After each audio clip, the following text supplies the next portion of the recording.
Happy Wednesday, everybody, and welcome to the Saratoga Podcast. Welcome, Dan. Welcome, Adam. Hello, guys. How are you? Here we are inside on a beautiful day. I know we have so much to cover today, you guys, but before we do that, I just wanted to thank the literal thousands of viewers we've had over the last couple of weeks. We stream on multiple platforms. We stream on Facebook, we stream on Twitter, we stream on YouTube, and then our podcast goes out to everywhere people watch podcasts like Spotify, Apple, Google, Amazon. And when we recently aggregated those numbers, we saw how many people were watching, and we were truly kind of flabbergasted because this was a podcast that we started as kind of a labor of love, and it was to really fill in the gap in local media that we saw was needed in Saratoga Springs to bring people information and opinion on city council meetings, on Board of Education meetings, and kind of just fill in that little gap. And it's been a passion project of ours, and we've just been so thrilled to see that so many people have watched it.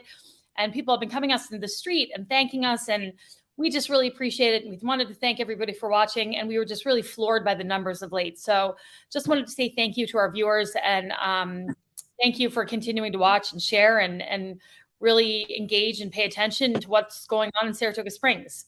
So right off the bat, we just wanted to say thank you for that. And then we thank everybody, everybody causing the dysfunction in the city that has increased our numbers like that. Because there's been a direct correlation. We probably should. And actually, I want to say something about that.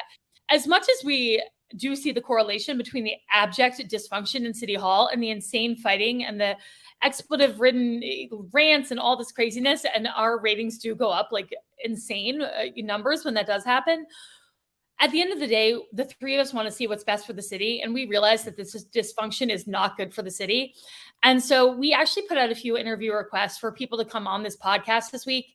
And in those conversations with some of those people, we realized, and they realized at moments, that their presence on this podcast and interviewing on this podcast would actually in some ways make the division worse that they were dealing with. And we didn't want to be a part of that, and they didn't want to be a part of that. And so we agreed that this wouldn't be the best time for them to come on the podcast and have an interview. And so I just kind of wanted to put that out for viewers that although we're covering this, we don't want to stoke the fire or make it any worse, because we do want to see what's best for the city. And dysfunction and the things that have happened over the last week are certainly not good things. So I think that's important for us to put out there. And I think many of our viewers agree. They're just telling me about, and I'm not editorializing here. They're just telling me how disgusted they are. This is exhausting, right? We need a ceasefire until June 1st. We just the news. God forbid if you go to Lake George and climb up a mountain and leave your cell phone in the car, you're going to come back and there's going to be like 3 new news stories. So it's just, we would like to see this end. We know you would too, or at least subside, right? It's never going to end. It's Saratoga, but subside. Yeah. Well, let's get into it. What's the latest commotion? So the latest is that we have a breaking news. A lawsuit has been filed against the mayor and the public safety commissioner from the former director of risk and safety, Marilyn Rivers, who is claiming it's a discriminatory and hostile work environment. Marilyn Rivers, through her attorney Benjamin Hill, filed the lawsuit Monday in state Supreme Court. In the lawsuit, Rivers, who is a 2-decade employee of the city who retired in April, claims that her reputation was maligned by Kim, who repeatedly questioned her knowledge and accused her of pretending to be a lawyer representing the city in depositions. There's an article in the Daily Gazette that details this in great detail. But essentially, she says, Rivers said she filed a hostile workplace claim with the city's Human Resources Department around May 24th in 2022 regarding the accusations and other attempts by the mayor, such as speaking dismissively to her to undermine her authority. Rivers, who is over 40 and a woman, claims the hostile work environment was created because of her sex and age. And then it continues with quite a bit more detail. But it was an incredibly sad and disturbing article for me to read. I had the privilege of working with Marilyn Rivers at the city, and her job was really, really important, running the risk and safety program. She handled all of the city's insurance policies. And when I say she handled them expertly, I mean, I'm not sure I've ever worked with anyone who took such great care in terms of the level of detail that she paid attention to in terms of executing her job and knowing things in terms of the level of detail and expertise and thoroughness to which she knew and understood her job. And our insurance carriers knew that and loved her because of it. And the city benefited just tremendously from her work and saved, I don't think it's possible to even quantify how much money we saved over the years because of the work she did in risk and safety, and how much we're suffering as a city by not having her in this position. And so just to read what she had to deal with this administration, and to read that she was subject to a hostile work environment because specifically of her sex and age is just, it's just a heartbreaker. Although I can't say it's totally surprising based on all of the other things that have been coming out of City Hall, especially over the last couple of days. What are your thoughts, guys? That's something I like to, we have a judicial system in here, and even though this is a civil case, we believe in innocent until proven guilty. But this is just one lawsuit after another lawsuit, and they're all former employees claiming hostile work environments. And a pattern like this. I mean, if I ran a business, I can't imagine what would happen to my business if there were this many hostile work environment complaints, right? So this isn't a one-off. This isn't a singular accusation. This is just a stream of accusations that City Hall is just a horrible place to work right now. Correct. And if we were only hearing this via lawsuits, we'd be somewhere in the middle. Like, I'm not sure. But you see the emails berating people. We're going to talk about those in a little bit. You see the videos going on. It is just the harshness going on at City Hall, in and out. It sort of gives more credence to what is being alleged here. I'm not saying I've come to a conclusion because I don't know too much about this case. And I didn't see what the damages were. I didn't see how much she was suing for. Is it 100,000? Is it 5 million? I don't know. So the article was left a few things unsaid, but nonetheless, there's a consistency in everything we hear about City Hall. So that's problematic in and of itself. And I do recall the city council meeting during which the mayor invoked Marilyn Rivers' name while he was talking about some of these accusations in a way that I remember being shocked by, thinking like, wow, you're throwing your employees like under the bus while you're making these unsubstantiated allegations. Like, I remember at the time thinking, wow, this seems like wildly irresponsible. My question is, he's an employment law attorney. that's the irony there. Where is their union on all of this? And I mean, to my knowledge, CSEA hasn't come out with anything yet. But multiple CSEA employees now are claiming a hostile work environment. This is why we have unions. This is everybody's rah rah rah pro union here. But we have unions to protect workers' rights. So I'd really love to hear what CSEA has to say about this, and I'd hope they'd issue a statement soon, regarding how they feel about their members being subject to this kind of a work environment. Yeah, I think even as Ms. Rivers, I'm guessing she was maybe a management confidential level and not in a union, but I don't know that. But regardless, Adam, to your point, the general treatment of employees at City Hall, that shouldn't happen, and the unions should stand for that. We've heard from the fire unions on some matters. We've heard from the police union on some matters, and obviously those were important to them because they were front and center with this.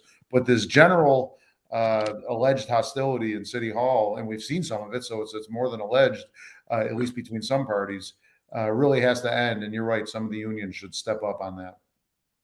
I quite agree. And I know that CSEA has filed some grievances as a union, and I know they've won some of those grievances. And so I think we should stay tuned. I would imagine we will be hearing from them. Robin, who do they file those grievances with? Is it filed with a court or?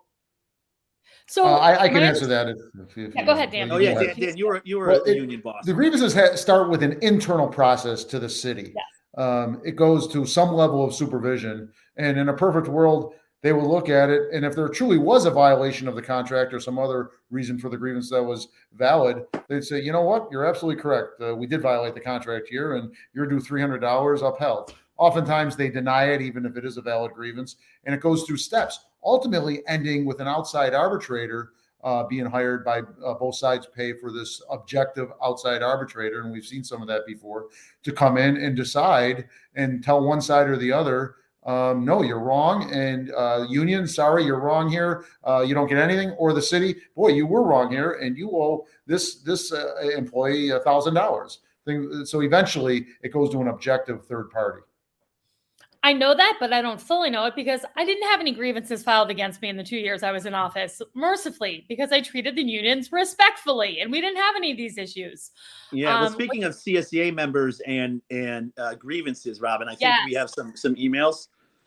We do have some emails. So there was a FOIL request, which is a Freedom of Information request, request put in with the city for emails that pertain to expletives that Mayor Kim was using in emails. And by the way, we should preface this by saying that this episode of the Saratoga Podcast, you are going to hear expletives, not necessarily from us, but primarily from Ron Kim, whether it's in the written word or verbally. So if you're sensitive to the F word, you should probably tune out now. That would be my recommendation. In fact, you should never watch this podcast again. Yeah.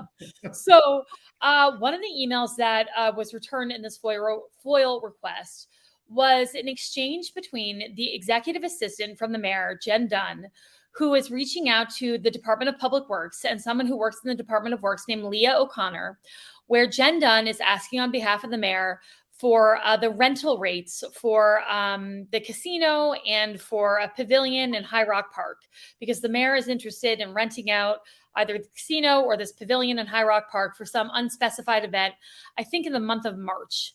And Leah O'Connor in the Department of Public Works responds incredibly thoroughly and incredibly professionally, saying, here are the rental rates, see the attached PDF, and lays out what the rental rates are for these properties. And I'm going to throw up what the response is by Mayor Ron Kim. So, okay, so it's a little bit hard to see there, right? Because it's a little bit small, but I'm just going to go ahead and read it to you guys. So Ron Kim responds to this totally professional email by saying, fuck blank. She gives me an effing book. He doesn't say effing, by the way. I'm just going to say effing for the sake of this podcast. F blank. She gives me an effing book. I am definitely going after her effing position. F blank. And then it's Ron Kim. So that is how he responds. And essentially what he's responding to is the fact that he gave her the list of the rental rates for the various properties that DPW rents out, as opposed, I guess, to just only giving her his executive assistant exactly the rental rates for the only two properties he's asking about. I imagine maybe, but either way you read it, this is a wildly inappropriate response to what can only be read as a completely professional and thorough reply by someone in the Department of Public Works. And to me, when I look at this email, it plays right into this hostile workplace environment that we're hearing about. I mean, guys, I don't know how you read this, but when I read this, it made my skin crawl. I mean, I was horrified by this email. Robin, who was, again, it's a little small right now. Who was on this email? Who is the mayor sending this to? Just to his executive assistant? So the mayor's replying to his executive assistant, Jen Dunn, who has just forwarded him Leah O'Connor's response.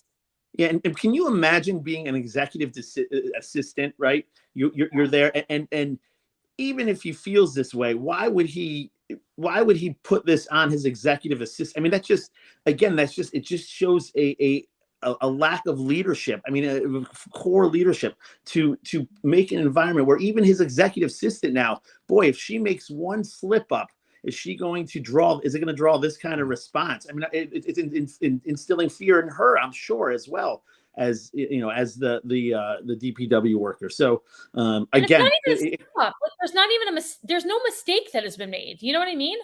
Like, he got exactly the information he was asking for. There's no mistake here. And even if there was, you come back with a request for a clarification. There's two things going on there that are both like appalling, but they actually stack and get worse. Is one, he becomes unhinged. Two, he becomes so unhinged that he communicates with, to Adam's point, the city employee in a harsh way. And 3, he's so unhinged that he doesn't even realize I'm writing an email here. And of course, this is going to come back publicly. And he's so unhinged that he doesn't grasp that, or is he so, does he have an arrogance that he doesn't care? Like, oh, they can't throw me out. I don't know. I don't know. I have a decent relationship with Ron Kim. I sort of like Ron Kim until I see things like this. Him and I were playing phone tag last week. He did, by the way, get back to me on my request to come on the show last week. Not until Friday afternoon. We talked earlier Friday, as did Commissioner Montanino. They both got back to me, and I made a mistake. Jason Tidu did get back to me prior to our show. I said that office did not get back to me, but that was my mistake. I just want to acknowledge that. But there's times when I like Ron Kim a lot, but I see this and I'm like, oh my God, this guy has a horrible, horrible problem. And we see it right here. It's not up for debate. I mean, can you imagine going after this person's job, their livelihood, their career because of nothing? I'm going to go after her position? Like, what is wrong with you? This is the mayor of our city. And then to be in her position and find out that the mayor of your city has written this about you, like, I just found it to be absolutely appalling, like appalling. And he should be apologizing to her publicly, I personally think. I mean, this deserves a public apology in my eyes. I thought it was absolutely horrifying. And again, just plays right into this whole hostile work environment. If this is how you treat, like, you know, you want to know about someone's character, like what speaks to their character, it's how they treat the people around them. It's how they treat different employees, you know, not when people are looking, but when people aren't looking. And so this to me speaks to Ron Kim's character. When people aren't looking, this is how he treats employees. This is how he treats people who he perceives as below him. This is how he treats them. This speaks to his character. I don't need to know any more about Mayor Ron Kim. I wish he wasn't our mayor. I think he's an embarrassment to our city. I would just recommend. I know I kind of harp on this, but there are with our city council, they don't get paid a lot. Maybe the city should think about a continuing education, because I think leadership and collaboration is what's missing. And I think Mayor Kim has the potential to be an effective mayor. But what are you talking about? You think Mayor Ron Kim has the potential to be an effective mayor? He is a fully grown man. He has been a public safety commissioner for 2 terms. This is what he's devolved into. To think that he can be rehabilitated is like not on my dime. If he wants to rehabilitate himself into some kind of leader, he can do it off-site and he can run again. I sort of agree. You're not going to change a 60-some year, I think he's 60 or close to it, 60-some-year-old man's ways by education. But Adam, to your point, you talked about the money. Listen, I am all for tripling the salary, which would only get it to 45,000, not even, or about 45,000 of the commissioners. And I won't get into a charter change debate at this point, but paying 14.5 is and this is the people that we have on there, some of them, I think we all have our feelings about. Some of them are good, some of them are wanting. But I think if we increase that to a reasonable amount to make it worthwhile, and Robin, obviously, you know this firsthand, you would get a deeper pool of candidates. You guys, let's move on, because we have so much to talk about, because I could talk about the salary thing forever. It's ridiculous, but I'll save it for the next podcast. Yeah, I agree. I didn't mention the point, but yeah. So I know we really wanted to break down this viral video, especially with Dan, of Mayor Kim and Deputy T2. Do you want to take a minute to do that now? Sure.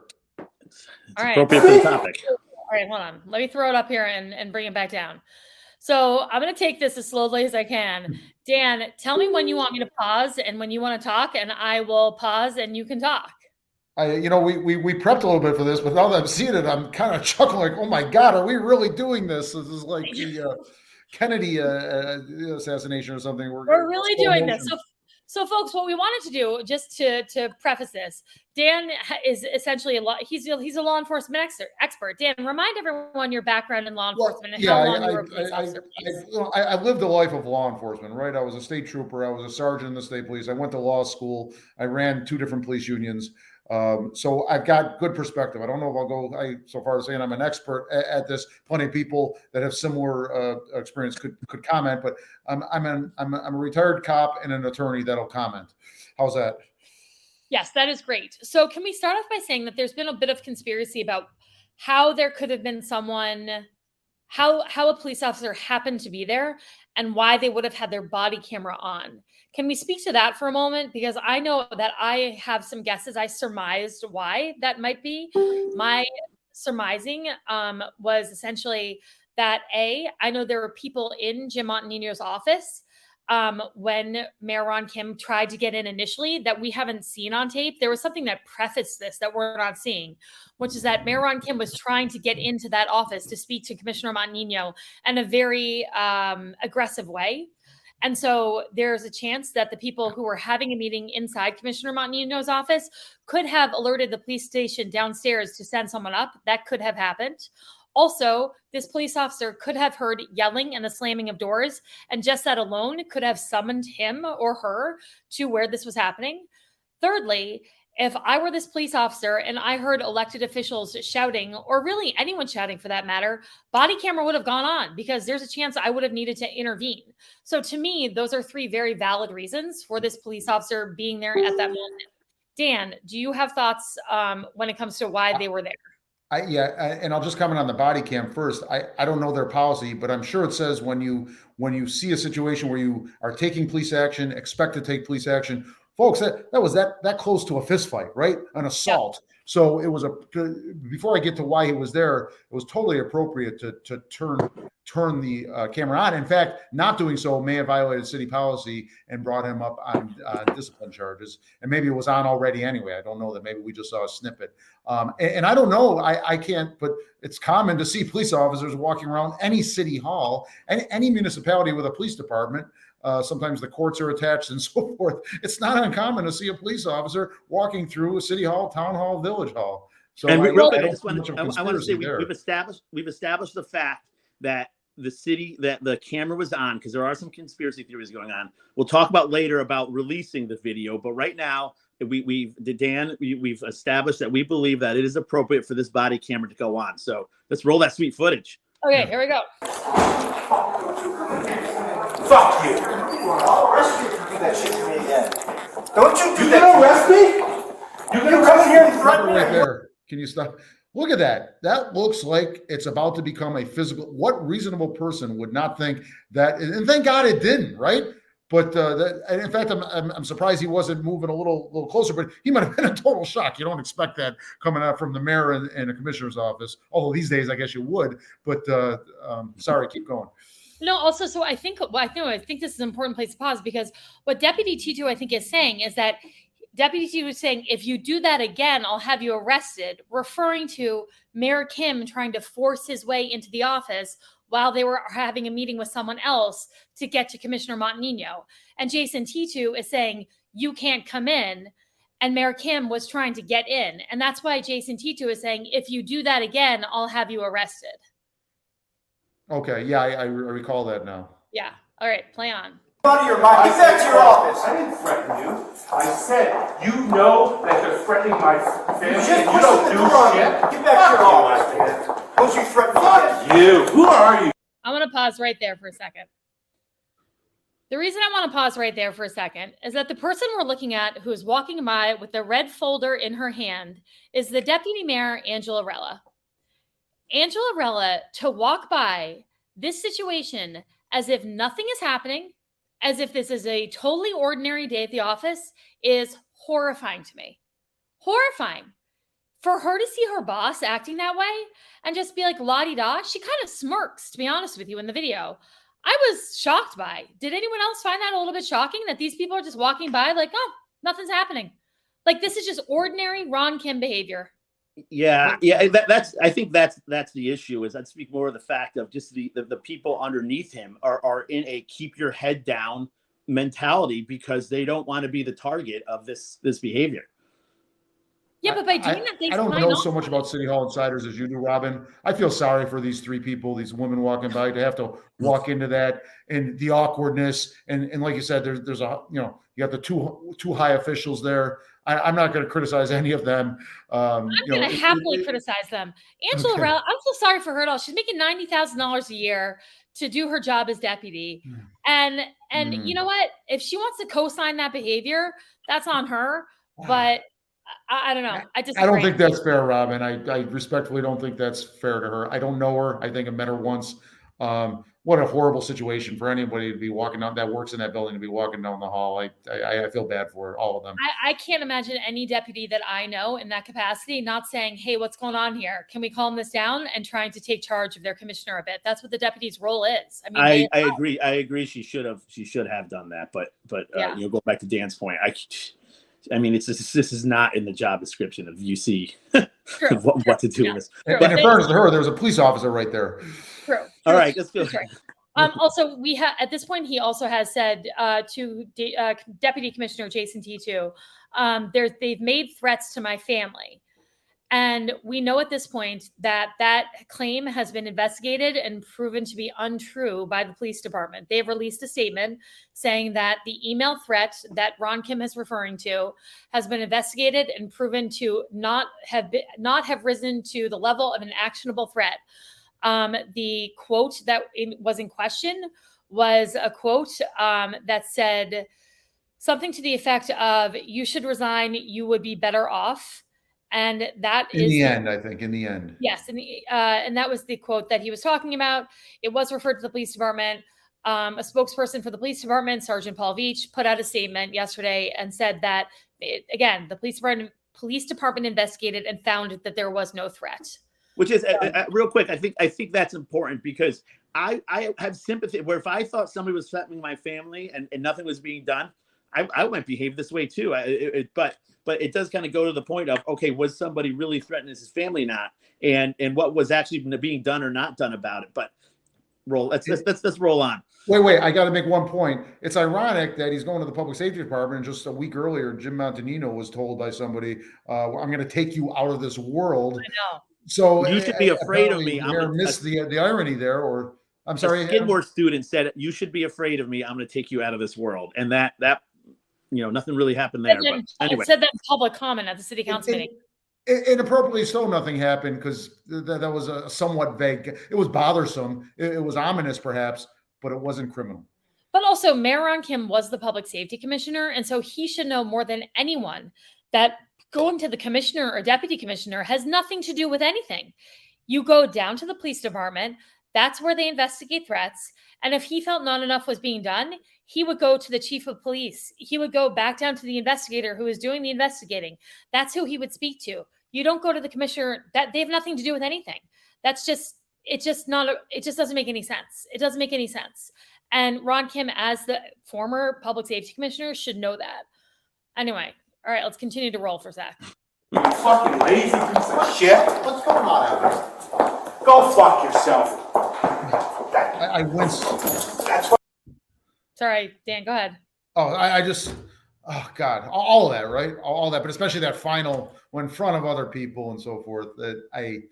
He has a serious flaw, and this is not the attack Ron Kim hour. I sort of like him. We have great conversations, but holy cow! Yeah, agree. The mayor is coming to slam the door at City Hall. You've done a lot worse in the public on tape. I don't know what he's talking about when he says you've done a lot worse in the public on tape. Do you guys? No, No. Unless they're saying his actions at sitting at the city council table. I have no idea. It'd be quite the stretch to say such a thing. I don't know. Yeah, I've never heard Commissioner Montanino use the F-bomb ever, personally. Oh, sorry. Keep going. Threatening my family, and you guys. Okay, wait. He's about to say who is, and I think I might have the old video, so we're about to hear the person's name. It was out there. Fucking Sam Brewer. We sent you down to the police department. You didn't go. Pausing that, we sent you down to the police department, and you didn't go. that was said by Deputy T2.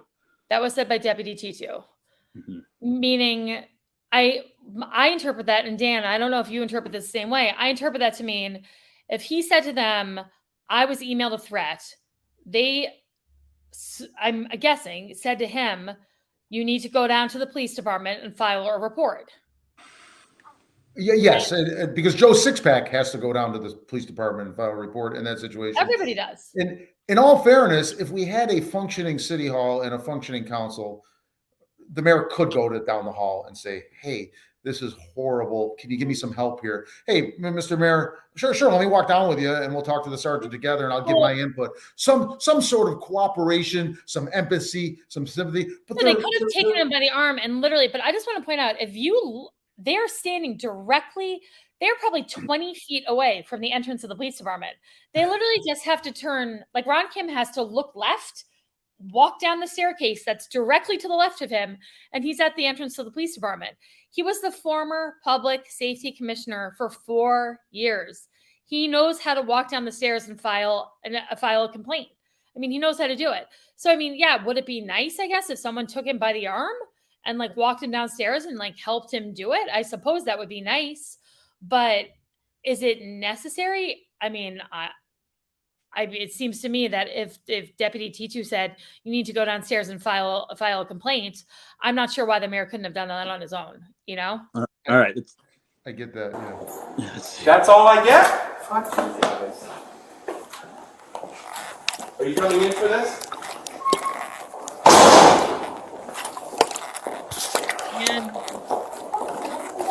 And we're done. I've seen more body cam footage this week than I've seen in a lifetime. I know. I know. No. I think we have a couple comments here. Let's see. Oh, real quick. A third woman does come. Yes, I saw that. Yes. I missed that. Thank you for commenting.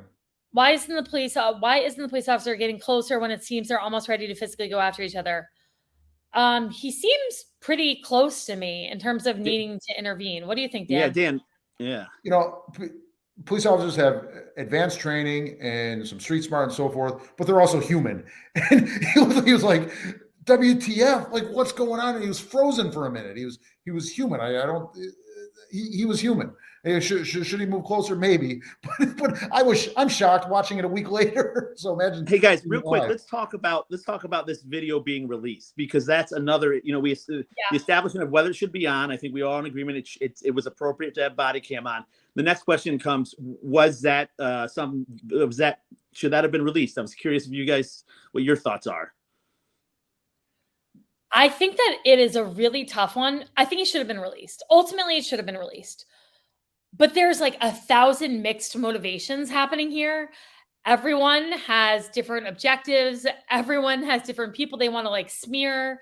But at the end of the day, I think all these politicians are in a really tough spot because every single one of them has come out saying transparency with a capital T and has proven their commitment to transparency by releasing body camera footage. And so it kind of came back to bite them in the ass.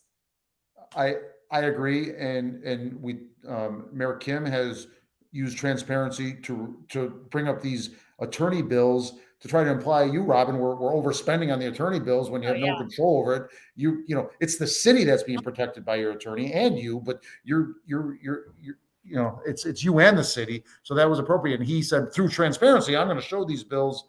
And let's face it, Commissioner Montanino, by releasing these, there's some politics there, there's some ugliness there, but it was foilable anyway, right? If somebody wanted to foil it, and people were, and at some point with foil, rather than answering 100 foil requests, agencies do this all the time. Well, we're just going to make this available for you. Now, this wasn't the case there. I don't think they had 100 foil requests. They might have had 3, might have had 5 or 8. I don't know.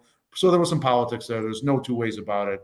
But it wasn't so inappropriate. They didn't release something confidential. There's no criminal case going on or anything like that. So it was very foilable. So some politics, but not an egregious violation of anything that I can see.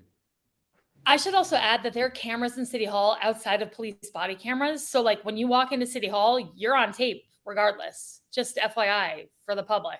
And anybody can foil that. People think foil is only about documents. It's any record, right? It's any record that they have, including, you know, audio tape, videotape, computer files, so forth. Yeah. Yeah. So I don't know. What do you think, Adam? Yeah, I agree. I'm a big advocate of transparency. I think this is in the public's interest. To, you know, this video was taken legally. It was taken in City Hall on you know, during city business. And I good, bad, or indifferent, if there's video that is beneficial for the public to see, I absolutely think it should be released, regardless of, you know, again, there are political motivations here, but it does show a side of the mayor that again fills into everything we've been talking about of this work environment. And although again, you guys are going to crucify me. I don't blame him if he honestly thought his family was in danger of losing his cool. But again, it goes into a pattern. It's not just this you know, where that email, there's nothing to justify that email. Right. His reaction here, if he thought his life was in danger and nobody was doing anything about it, the father, I might lose my shit too. How would a reasonable person read that one quote of an email and believe that that was a threat to their family? I don't think any reasonable person could read that and infer that. And as someone who had threats on her family that were serious and dramatic and required dramatic action, I find it so offensive that he would invoke threats to his family as an excuse for his piss poor behavior. Okay, so, to be clear, these were why you were Commissioner of Public Safety, right? So as Commissioner of Public Safety, you received death threats. First of all, Dalton children, if you're listening to this for some fakakta reason, turn off the program. Yeah, go back to school, turn off the program, or otherwise you'll kiss your Wi-Fi goodbye. Yes, while I was Commissioner of Public Safety, I received death threats that were extremely serious. I received a violent rape death threat that was disgusting, that was investigated. They identified the person fairly quickly. I, at one point, was called into the police department on a Friday and had to take my elementary school age children out of school and had to leave my home and had to go to an undisclosed location where I had undercover police officers outside the hotel we were staying at, and had to stay there for overnight because it wasn't safe for me to stay in my home because of the threats that were coming in to my family and on my life. And that was happening when I was public safety commissioner. And so I know what it's like to have some really serious threats come in when you're in office. And it was a really horrific and emotional experience. And so I guess it just really gets to me when Ron Kim uses this, you know, there was threats to my family to excuse or justify his behavior. And then I see what he considers a threat.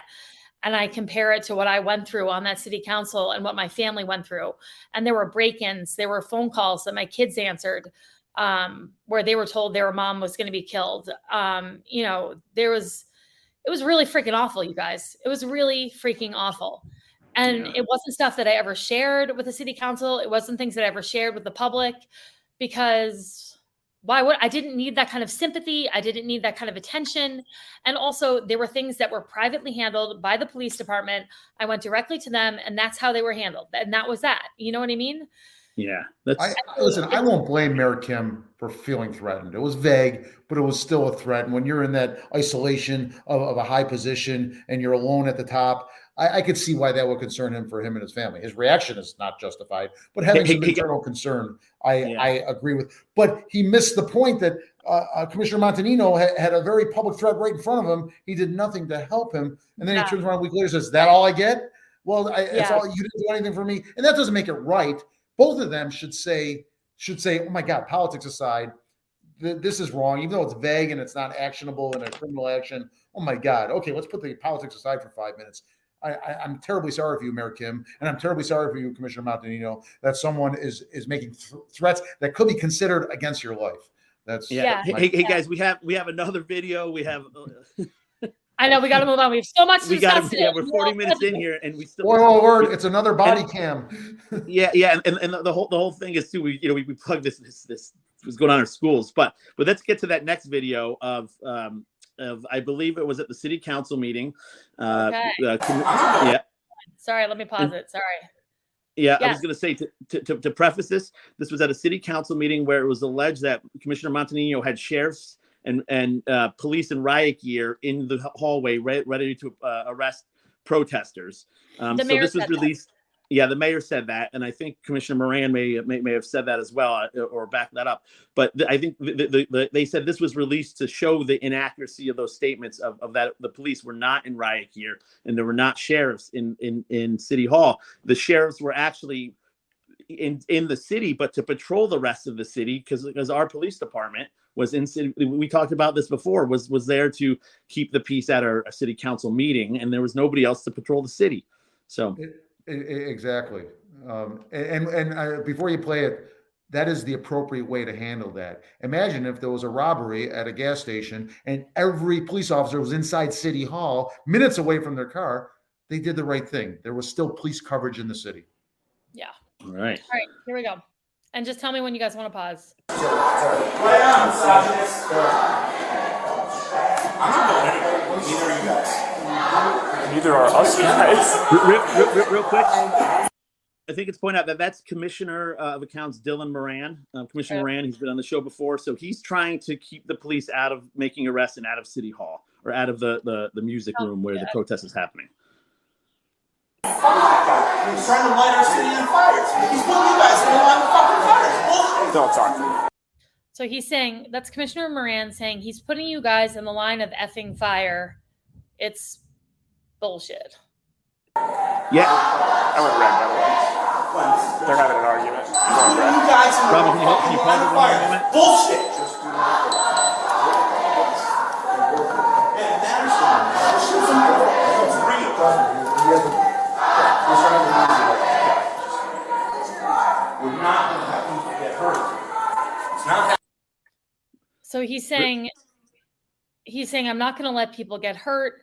In the background, you're hearing protesters inside the music hall where the city council meeting was being run, chanting, "Drop the charges, drop the charges." They are protesting Jim Montanino's summonses that he brought against Chandler Hickenbottom, Els Figuerero, and Bridget, whose last name I don't know. But that's the protest noise that you're hearing in the background. Yeah, one thing I think is important to point out is that the police officer who is trying to de-escalate the situation is Officer Barrett, who is the school SRO. And I think this is a perfect example of what these SROs are able to do and what they would bring to our school district and do is this de-escalation of very, very tense moments. So hats off to Officer Barrett for not escalating the situation, but to de-escalating with Commissioner Moran. So just wanted to point that out. Good point. It's harder to see in this video. The close-up shows it where he softly touches Commissioner Moran's arm in a very almost a soothing way to let him know he's not, he's not being aggressive. And he says, "Take some breaths with me." Okay. Yes. Right. Yeah. We want that's him a in the great school with our point. kids. Adam and Robin, great points. Yeah. Thanks, Officer Dan. I don't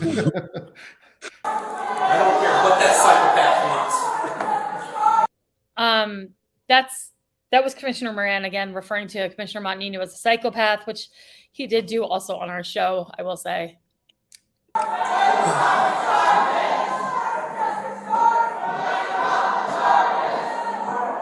is it? It's going to cost us millions of dollars. The last thing I want to see is someone get hurt. So that's Commissioner Moran saying this is going to cost the city millions of dollars. And then I believe he says again, a reference to people getting hurt, or this is the last thing I want to see.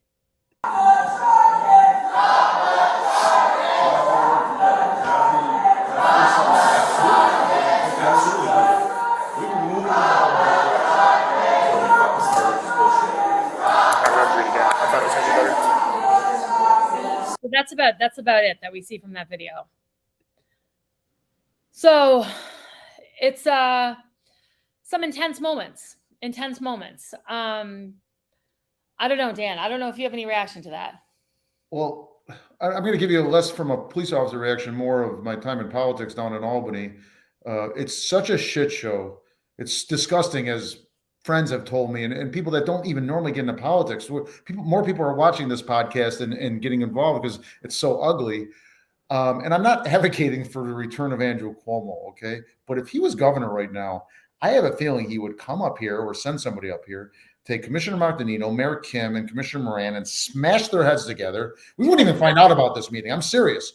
Yeah. And he'd threaten them, and things will be better. That was his way of governing. He was bad in many ways, but he was effective, right? He was a dictator, and he was an effective dictator. I'm not espousing that. I'm not advocating for that. I'm just saying what would be if he was still governor. I have little doubt, especially because they're all Democrats. It's an embarrassment. It's an embarrassment to the state. The whole Capital District News Corps is paying attention to Saratoga now because they know it's juicy stuff. And we don't want juicy stuff. We want horse racing, traverse, street festivals, and a few other things, not this ugliness. Yeah, that's a great point, Dan. Is like, where does the leadership come in to solve what's going on? Because it doesn't seem like it's going to work its way out without somebody coming in. But hopefully the state, that would be great if the state came in and worked this out. Governor Hochul could. Yeah. She's powerful enough if she knows how to use it to do that. Maybe she doesn't care. Maybe she got bigger fish to fry. But still, this is an embarrassment. I completely agree. It is a total shit show and a complete embarrassment. And I do wish there was someone who from higher above could come in and kind of school these folks and get things back to the way they should be run. I think we've become, I mean, literally my mother from New York City called me and was like, what is going on up there in Saratoga Springs? I mean, we have become a complete embarrassment for the region. People are looking at us and being like, we look like incompetent fools. And I did a little Facebook Live when I was walking around the other day because it was pissing me off so much because our city is being judged by the actions of these tiny, by a tiny few, by the actions of what's going on, at these 2 council meetings a month. And it has no reflection on what a great city we have and what the vast majority of Saratogians do and how we live every day, and it's just such a poor reflection on the city, and it shouldn't stand, it just shouldn't stand. So I hope that we can get back to a much more functional level of city government, and we can kind of build back our much maligned reputation at this point.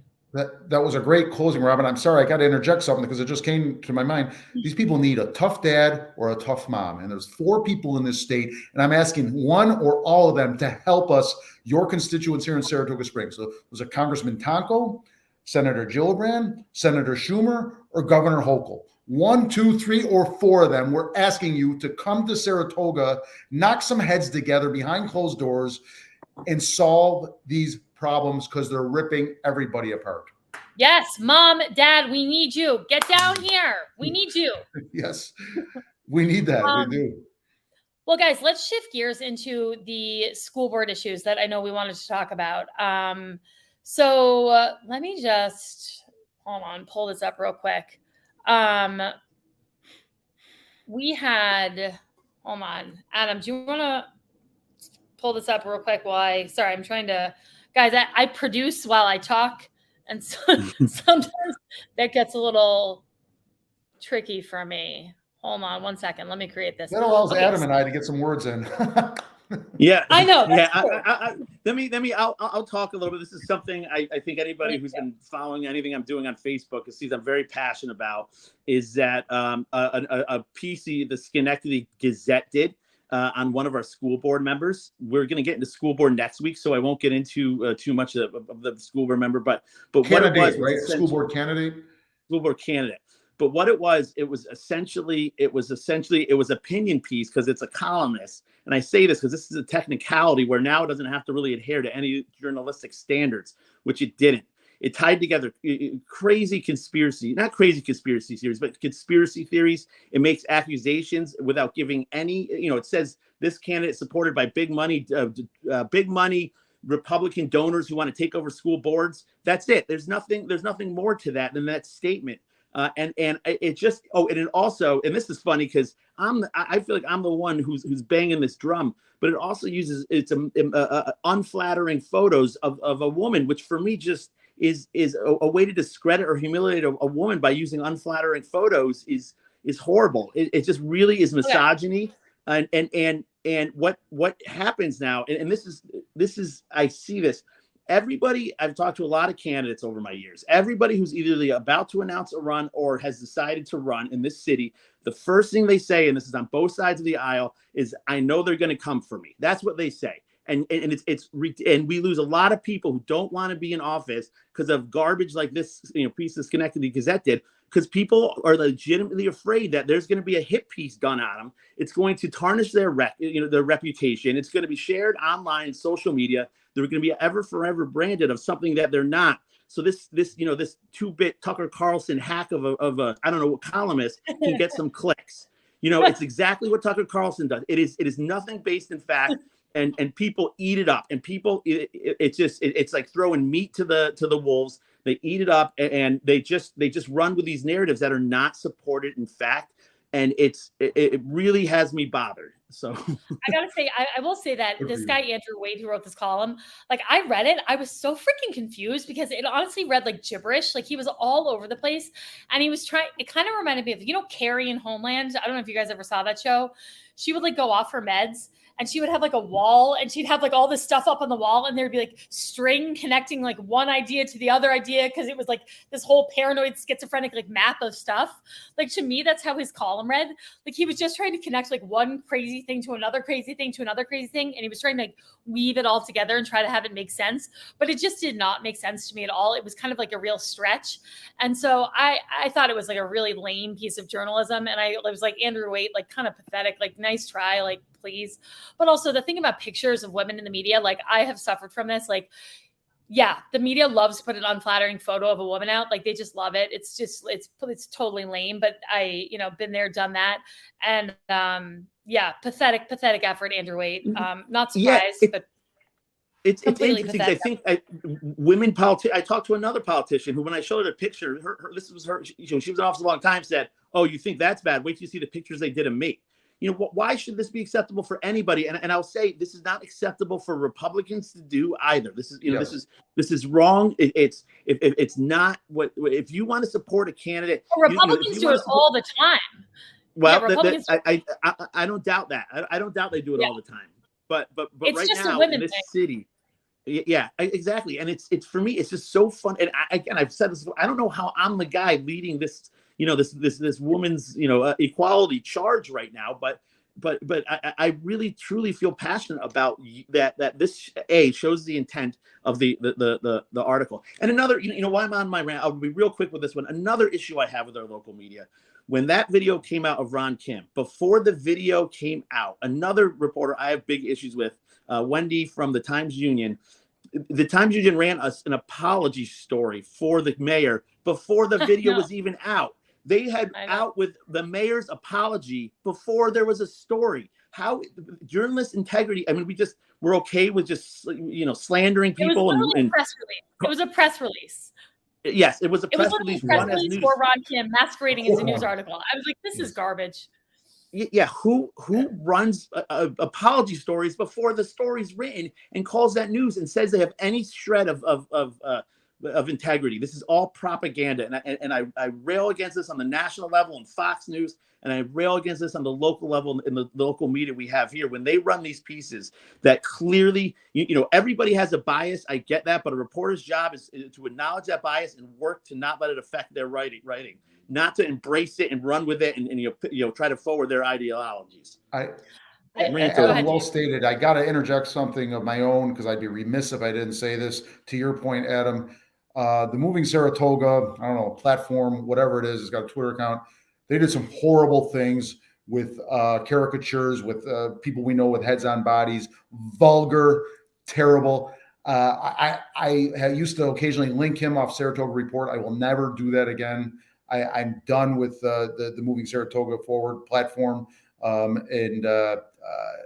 So it does go both ways.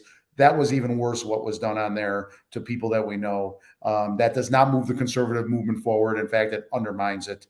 I needed to say that.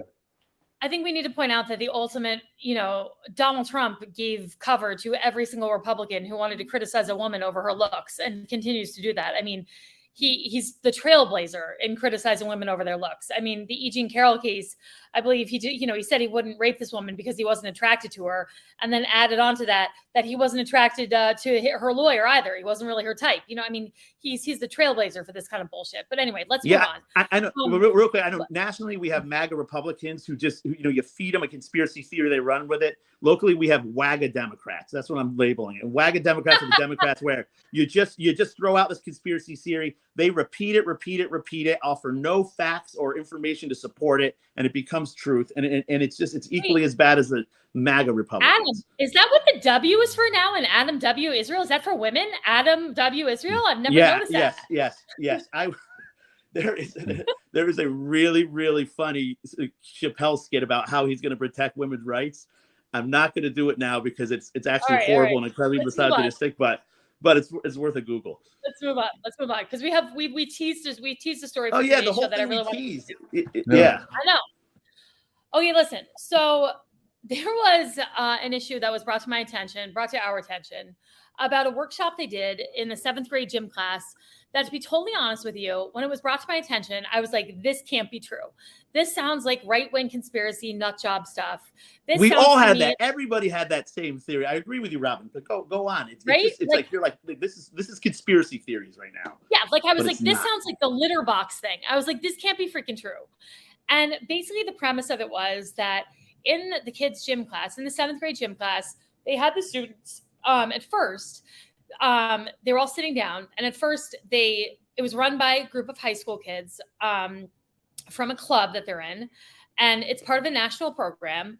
And essentially what they did was they had the kids sit down and stand up if they were part of one of these groups. And they asked questions like, are you adopted? And you would stand up if you were part of that group. Have you experienced the loss of a family member? What are your pronouns? And then they would list pronouns, and you would stand up if you identified as one of those pronouns. Are you rich? Are you poor? Do you identify as LGBTQ? What's your heritage and where are you from? What's your religion? And they would list all the religions, et cetera, et cetera. And so I heard this and I was like, but the point of this was to build inclusivity. Okay. So you're hearing about this and I'm like, this sounds kind of like crazy. Like to me, I'm like, this is how we build inclusivity. Like, this doesn't make any sense to me. Like, did this really happen? Like, I can't imagine they're asking these questions and they're having kids stand up to identify as like being part of these groups. Like, what does being adopted have to do with anything? Like being rich or poor? Like, why are you pointing this out? Like, it seemed really crazy to me. I happen to have a 7th grader at Maple Avenue Middle School. So when he got home, I said to my 7th grader, I said, hey, did you have a gym class where they asked you like some questions? And he was like, you know how I don't know if you guys know how 7th grade boys are, but he was like, yeah, I do. I was like, a little bit. I was like, so what questions did they ask? And he was like, they asked like what religion I was. And he, based on his memory, no prompting by Robin Dalton, went through all the questions that I just repeated to you guys. The only one he didn't get was, are we rich? Are you rich? Are you poor? Because he said they ran out of time in gym class and they didn't get to it. I asked him if he thought any of them were weird. He said no. The only one he thought was kind of weird or uncomfortable was, have you lost a close family member? Because there was a child in his gym class who had just lost a close family member. And he said they all felt kind of sad for him that he had to raise his hand because they changed this. They evolved it a little bit as they were doing this program during gym class that week, such that they stopped having kids stand up off the ground because it was kind of awkward for the kids. And so they had them start raising their hands instead. And so I was confused about this. I had some questions about this. I didn't love that it had happened and I didn't know about it. I didn't have like a complete freak out about it, but I just had some questions. So I called Amy Totino, who's the principal for the 7th grade. And she, to her credit, called me right back. We played a little bit of phone tag. I got on the phone with her. She walked me through the whole thing, and I have a take on it that I want to give you guys. But before I do that, I want to throw it to both of you and kind of get your opinion on this kind of a workshop and what your thoughts are on it before I get to kind of my take on it. Adam, you know more about this. Why don't you start? Yeah, so I have kids. I have children in our school district. So my take on this is what is going on? The first issue, people like to, I know there's a big thing to rally against parental rights and transparency, and that's the kind of, those are right-wing conspiracy theories. But this just proves why we need transparency, and parents have to have a right to know what's going on with their kids. There's no information that the parents get about this. They can't. The school district doesn't get to them. And I want to say, can you imagine? Let's say you are a gay child, or you were adopted, and you're sitting next to your friend on one side and you're a bully on the other. And your friend might know that you're adopted, and then they ask the question, and your friend's looking at you like, "Are you going to stand up?" This is the definition of outing people. This is I just have to say, you weren't forced to raise your hand. You weren't. That was what I was going to ask. No, you're not. But if you're a seventh grader and your friend's right next to you, and they know you're either gay or adopted, or a bully might be saying that about you, and there might be a rumor in school about you, and now everybody's looking at you because now they're going to say, "Are you going to stand up or not?" And to put a child, if they want to do that behind closed doors, I don't even get it at all. But fine, do it behind closed doors. Get parental consent to ask your children these questions. So, don't out somebody who's adopted, who just lost a parent, who may be, who may have, maybe identify as something other than heterosexual. This should be something that they, and I know what you're saying, Robin, that they're not forced to stand up, but there could be a lot of outside pressures of people staring at them, and that's too much for a seventh grade brain to comprehend, and it's just plain wrong, and it's why these school district votes are so bad. They did this again before with the privilege quiz, where where kids were forced to say if you were Jewish, you were super privileged being Jewish, and you should check your privileges. And I can tell you, being Jewish, you do face anti-Semitism. It is a challenge. And to say that the Jews, that we are somehow anointed as the most privileged, we've had a tough walk through history. Adam, you don't control the media? I try to.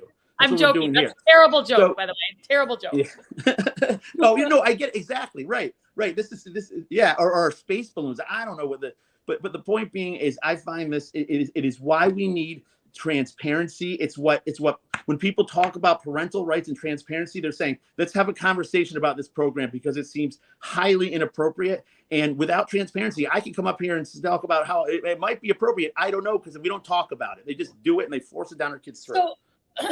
So I'll be brief. Wait, sorry, Robin. If you're going to say what, I'll be very brief. I'm not as familiar with it as you. I don't have kids in that middle school, and if they absolutely said it clearly, like if this applies to you and you just don't want to be identified as that, you are not. If they made it crystal clear, even with, to your point, Adam, seventh graders, it's still a little bit of pressure.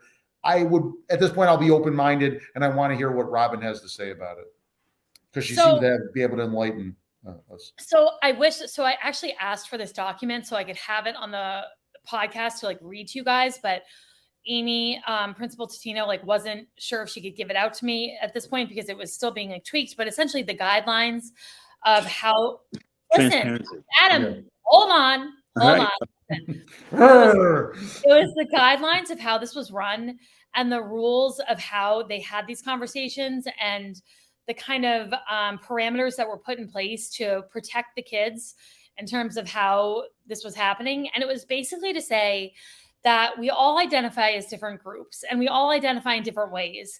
And we have to acknowledge and respect those differences and care for each other. And as we acknowledge those differences and not make them a point of hostility or a point of ridicule, but make them a point of respect and a point of inclusion. And the way that they kind of contextualized this workshop gave me a higher degree of comfort with it. And there were always grownups in the room. There were always adults in the room supervising this. And so I guess my point is, although I, Robin Dalton, am not full, it made me uncomfortable. There's no doubt it made me uncomfortable, right? But here's the thing. Bullying is worse than it's ever been. Kids' ability to talk to each other and to relate to each other is worse than it's ever been in our schools. It's really devolved to a level that we should all be extremely concerned about. And we have to respond to that in new and different ways because what we've been doing hasn't worked. And so if this is a national program that, by the way, like we've Googled, Adam, I know you Googled, is above reproach. Like there has been no controversy at all around this national program. Now, there may be some controversy in terms of how we implement it into our own school district, perhaps.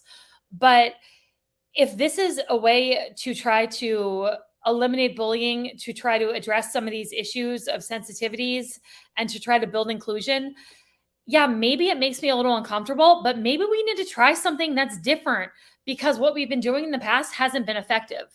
Well, I would say it goes back to transparency. Fine. With the transparency. So Principal Titino specifically said to me that she really regretted the way this was rolled out because there was a whole bunch of stuff that happened the week prior that prevented her from alerting the parents the way she wanted to alert the parents. And I would encourage anyone who has issues with how this happened, like I did, to contact her, to contact the middle school to get their questions answered, because she right away got back to me and answered all of my questions in a way that I was satisfied with. So although I think, it should have happened in the opposite way, like questions should have been answered first, and then the exercise should have happened second. It sucks that it didn't happen in that order. I'm at least satisfied as a parent that I got my questions answered at some point. And so, yeah, I'm not thrilled with it. I'm not totally comfortable with it. But I also think that like me as a parent, like I have to evolve and get kind of more comfortable with the fact that I need to be a little uncomfortable with how some of these exercises are going to go, because we have to try something different because our schools and our kids are really suffering. So that's my hot take. That's it. Yeah. That sounds like a lot of kumbaya, Robin. But I think when if you look at the basic facts of it, if you're adopted, right? And let's say that you're adopted and you don't identify as like, this is not who you are as an identity as an adopted child, right? This is part of your life that you have to deal with, and when I say you have to deal with, I mean, it's something that is part of who you are, but you don't identify as adopted. So then the school now is, and again, I know people didn't have to stand up, but if your three friends know you're adopted and they're staring at you when they ask this question, you're going to feel the pressure to stand up, and you don't want everybody to know this. Adam, listen, you're going to be happy because commenters agree. Let me just throw up some comments. You're going to be excited. Gail LaSalle says, as a parent and a teacher, having parent input would be so important. Adam is making a good point. There may be kids who are too sensitive to issues to be asked to be open and honest at this age. Linda says, depends on what the objectives of the workshops were. Mike AB says, and quickly, that's why they should have this on the site. You asked for those documents, they didn't give them to you. We talk about FOIL and dissemination and transparency. These should be available. Sorry. They did send out one email that kind of generally outlined the objectives, but it was quite general. Let me ask you this. Mike I mean, like, is rich or poor an identity? I mean, I obviously, no, I'm just kidding. No, I'm not, I don't know the answer to that, Mike AB. That's a good question. Gail says, the questions were too personal. It gives those who are bullies ammunition. So, you're getting a lot of agreement. It's important to point out, like, one comment from Warren Leary that I also wanted to put up. This is about the article. Those fears aren't misplaced. This is good because I want to address this. So, those fears aren't misplaced, and I know Sharon. I also know she has done those things, both an excellent syndication for Saratoga Springs, and she interviewed with Waite last year, and again last year. That's clear in the article. There's clear information supporting these claims if you want to look at them. Sharon also foiled information about the district's insurance and the oath of office to remove elected trustees from office. There was a real effort from New York Informed, and also is trackable.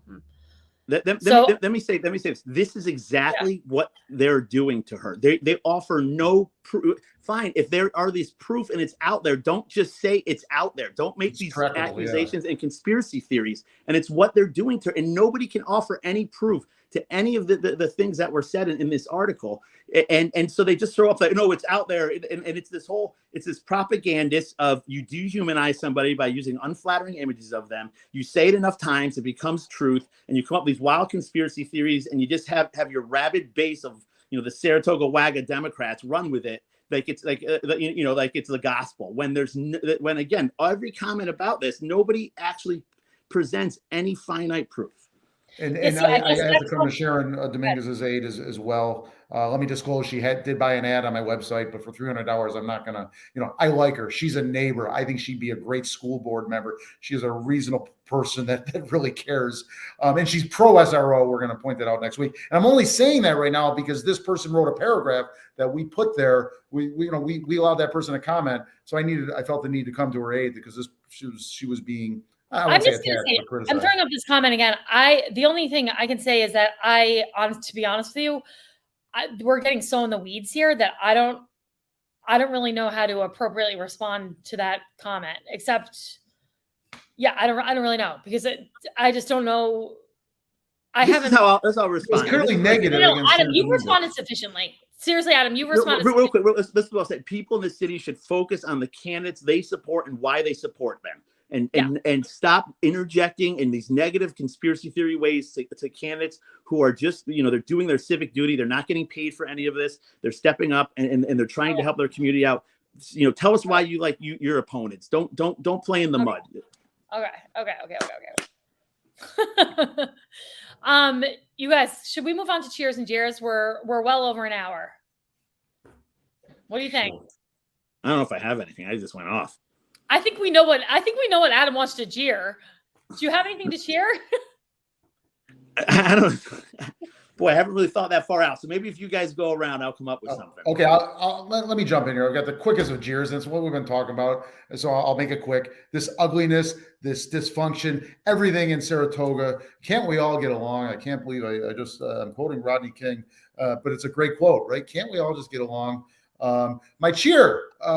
Javier Castellano, who is a Saratoga Springs homeowner and also a neighbor of mine, won the Kentucky Derby on Saturday. A Saratogian, he's only a part-time Saratogian, but a Saratogian in my book, and a great guy.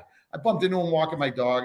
Nobody has there's some jockeys that are not great guys. He is a great, wonderful, smart, interesting, accomplished, but he had a big void. He did the Derby 15 times. He never won. That was a big void in his Hall of Fame resume. And there's no longer a void. I'm so happy for him. That's my cheer. Track season's just 2 months away. So that's it. My cheer, and I only have a cheer this week because I feel like I've done a lot of jeering in this episode. My cheer is for Saratoga Sponsor Scholar and the Derby Day party that we had on Saturday. For people who don't know about Saratoga Sponsor Scholar, it raises money to support economically disadvantaged children in the Saratoga Springs High School who have a dream of going to college, and it supports them financially, academically, through mentoring and so forth to help them achieve their dream of going to college. And this Saturday, we had 375 people at the lodge and raised a record amount of money to support the program and to support the students and to get them into college and help them, pursue their dream and achieve their dream of going to college. And so it was just really inspiring to see that many people. We raised well over $200,000 to see that many people turn out to the lodge to support Saratoga Sponsor Scholar was just freaking awesome to know that many people cared, and so I really love it because, we hear so many people talk about this kind of demographic of students in particular, and to see people really put their money where their mouth is and show up and support kids in this way means a lot to me as a Saratogian, and just means a lot and speaks volumes about our community. So I just wanted to give a shout out to everybody who came to thank them, and I hope they come next year and keep supporting Saratoga Sponsor a Scholar. Awesome. So yeah. I was gonna say I do have a cheer if you're done. All right, cheer away. So my cheer, and I didn't properly do my research, but is to Bike at Toga. I'll give a little background of last night. My son's bike, we brought it over there. They have a free bicycle workshop in the basement of the Catholic, was that St. Peter's on Broadway there, next to the Inn at Saratoga. They have a free bicycle workshop, and we brought my son's bike there to get it fixed up. Obviously it's donation based. We donated it. We dropped it off, about a month ago. But when we came to pick it up, there was a line out the door. And it those moves me to tears. It was all our track workers, who were there getting free bikes. And it just was really, it just was amazing to see, the support for that community. and it's really what this community is about. And just seeing these guys ride off on their bikes, going to do the hard work that as Americans we think we're above. It was hats off to Bike-A-Toga. You guys are doing the Lord's work. So I'll end up on a positive, mushy note. I got to interject. My father-in-law volunteers. He's the Spanish-speaking bike mechanic there that talks to the track workers and helps them out. Oh, so is it? Awesome, Well, yeah, that is. They do. Just want to give everybody really a heads great. up. Quick heads up, everybody. We have got a special episode coming up this Monday at 1 p.m. that is exclusively focused on the school board race. The school board election is next Tuesday, so we are having a Monday show. By the way, Adam, one more zing. I'm not going to let you respond, but one more quick zing. Aaron Leary says, I think you're doing the same thing. Fact is not mud. So no response from you, Adam. Sorry, you don't want to. Not enough time. I made my point. Not enough time. Show's over. Real quick, and not on that, but Tuesday, you said it quickly, Robin. That's the school board elections. I don't care who you're voting for. Vote. Correct. There's such paltry amount of people that vote in those elections.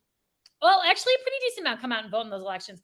The last one got a Monday, big turnout. 1 p.m. special Saratoga podcast. We're going to be interviewing school board candidates. We're hoping all the school board candidates come on. We know that's probably not likely, but we're going to do our best to try to get them all on. So Monday, 1 p.m., tune in for school board special episode. Thank you all so much for watching, and we will see you next week. Stay charming, Saratoga. Thanks for watching, folks.